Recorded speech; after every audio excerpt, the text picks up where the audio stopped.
Alright, magandang gabi po sa inyong lahat mga kababayan. Batang Maynila Toys, pag-usapan natin ang mga ratings ng mga noontime shows.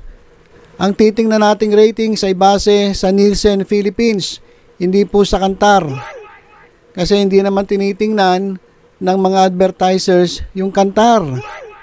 Kasi balita nga 2020 pa ay wala na, hindi na ito naglalabas ng mga ratings. Ewan ko lang kung saan ang galing yung nilalabas ng mga ilang tulongges dyan. Ewan ko saan nila nakukuha. Pero mamaya, babalik tayo sa usapan na yon. Pero ito muna, dito tayo sa credible at mas reliable na source. Ito pong Nielsen Philippines. So, umpisahan natin sa ratings noong January 8, 2024. Ito mga kababayan. Nanguna po ang Eat Bulaga. Yan po, nakikita nyo sa screen. 4.1%. Eat Showtime, 2.7%. Tahanang Pinakamasaya, 2.8%.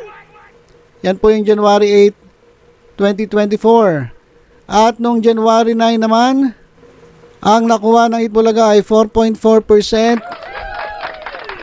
Tabla po ang Eat Showtime at Tahanang Pinakamasaya sa 3.3%. January 10, 2024, nanguna pa rin ang Eat Bulaga na may 4.1%. At tabla pa rin ang Eat Showtime at ang Tahanang Pinakamasaya. January 11, 2024, tuluyan ng lumayo ang Eat Bulaga na may 4.7%.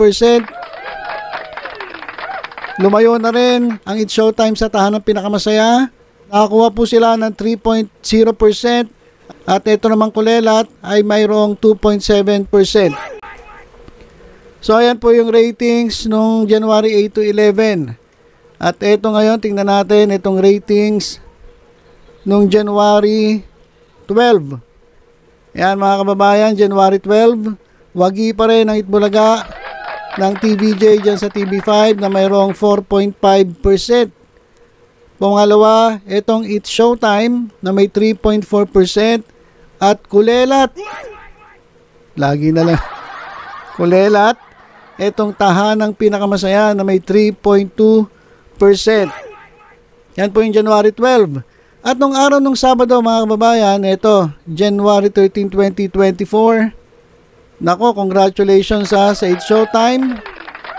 Sila ang nagwagi noong araw ng Sabado na may 4.2%.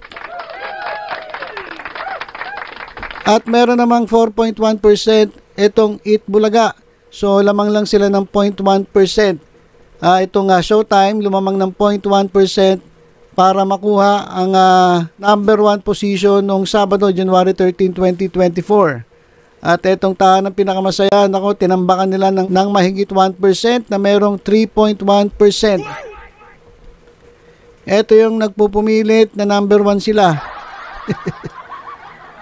Itong grupo na itong Tahanang Pinakamasaya, yun yung naglalabas ng Kantar.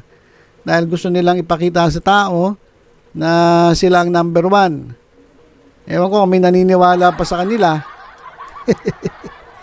At ito mga kababayan malupit. Ito yung Pet Malung Balita. Ito papakita ko sa inyo. Ayan mga kababayan. Yan meron pong blind item. Kilala producer nagbayad umano sa isang ratings survey upang pataasin ang ratings ng kanilang noontime show. Nako. Sino kaya ito? Sino kaya itong nasa blind item na ito? Basahin natin mga kababayan. Bistado. Sino itong producer ng isang nagbagong bihis na noontime show? Ang umano'y nagbabayad ng halaga upang palabasing nangunguna ang kanilang programa. Bago pa man matalo ang producer na ito sa kaso tungkol sa trademark ng title, matagal na pala nitong ginagawa bilang mind conditioning sa kanilang mga followers at viewers. Ito nga yung nagbabayad di umano para mataas ang kanilang rating sa kanilang show. Inamin ito ng isa sa kanilang mga loyal defenders vloggers na tumatanggap nga daw umano ng lagay ang isang kilalang rating survey firm mula sa producer na ito upang palabasing number 1 ang kanilang programa sa buong bansa. kahit ang totoo'y sila ang tunay ng nangungulelat sa ratings game. Ayan mga kababayan, dahil nga sila ay nangungulelat, pinapalabas sila number 1 sila, ang ginagawa raw di umano ay nagbabayad sila ng halaga dyan sa isang ratings survey firm. Todo denial naman ang kanyang mga fellow defenders vloggers at pilit nila itong pinabubulaanan. Pinalabas din umano ng isa pang defender vlogger na mas marami daw ads ang kanilang programa kumpara sa mga kalaban nitong show, kahit ang totoo ay halos wala nang pumapasok na commercials sa kanilang show sa loob ng 35 minutes.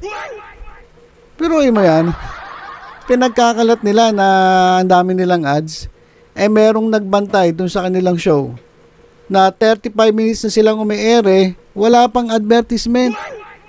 Wala pang commercial. So nasaan yung pinagmamalaki nila na maraming ads? So pinagloloko nila.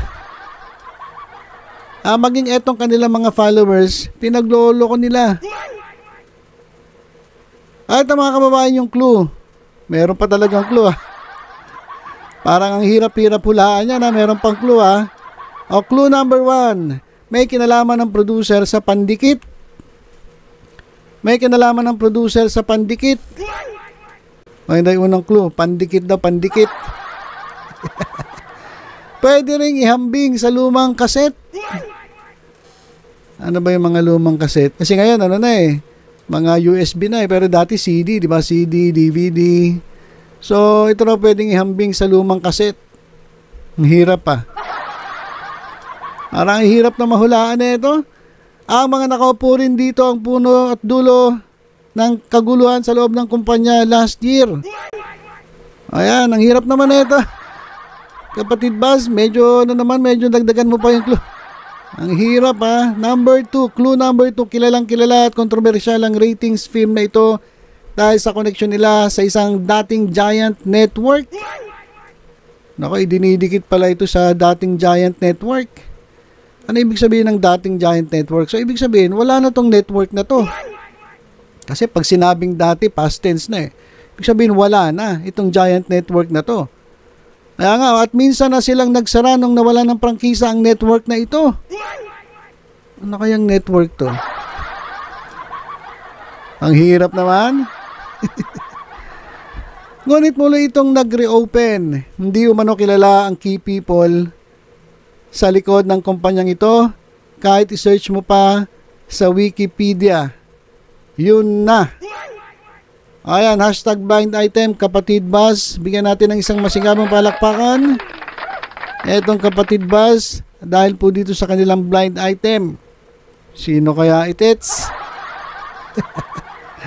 Nako, sino kaya ito mga kababayan? Isulat nyo nga mga kababayan kung nahulaan nyo na kung sino yung nasa blind item na ito. Isulat nyo po dito sa comment section sa ilalim po ng video ito. So yun lang muna mga kababayan. Congratulations sa Itbulaga ng TVJ sa TV5 at nananatiling number 1 simula January, tinignan natin January 8 hanggang January 13 ay isang beses silang naging second place ang Itbulaga.